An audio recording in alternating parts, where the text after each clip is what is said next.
So let's talk now about character real quick. Character determines everything.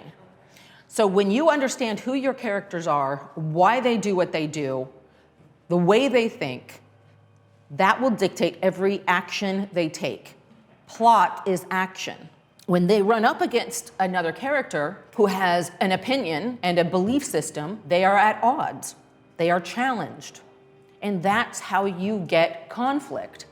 Because drama is just conflict.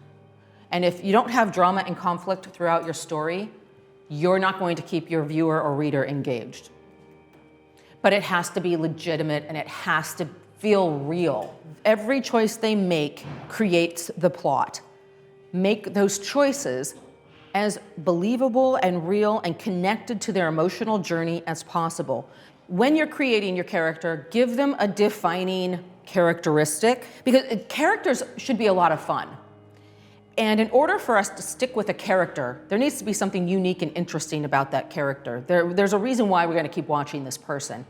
That defining characteristic, usually a psychological aspect of them, right? Give your characters a defining characteristic, and if you can make it controversial and something that's going to make it challenging for other people and fun for us, even better. That defining characteristic can also be worked into the flaw, or it can be separate from the flaw. And every character should have a flaw and a positive trait. I would say give them 2 or 3 flaws and 1 or 2 positive traits. And that flaw is the thing that's going to be the lesson they learn, right? That flaw is at the heart of what they have to learn. We want their unique perspective and a need. That goal, that's what they want to achieve. That's the external drive that keeps the story going. That goal is the momentum. That's what we're going on. And during that, and they don't even know right now that they necessarily have a need to change or a need to learn or a need to grow, but they do, because that's our job to make sure that that's built in there. And we've seen it in action. We've seen that flaw and that defining characteristic in action. And because we're really smart people, we know instantly, oh, this woman has got some problems.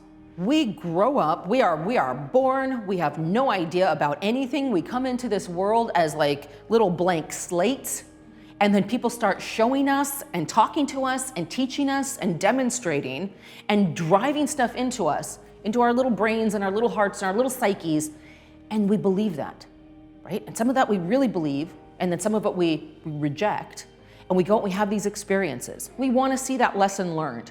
We want to see how that journey has changed them. So when in that Act 3, after they've had that big climax and they go to the resolution, we get to see what they're going to be like in life going forward.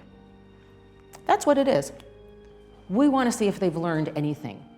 Because, you know, it's all about a cathartic experience for us as moviegoers. One, we want to be entertained. We want to escape. And we want a cathartic experience. And we are going to align with the protagonist on the screen, usually. That's the character we're going to take the journey with.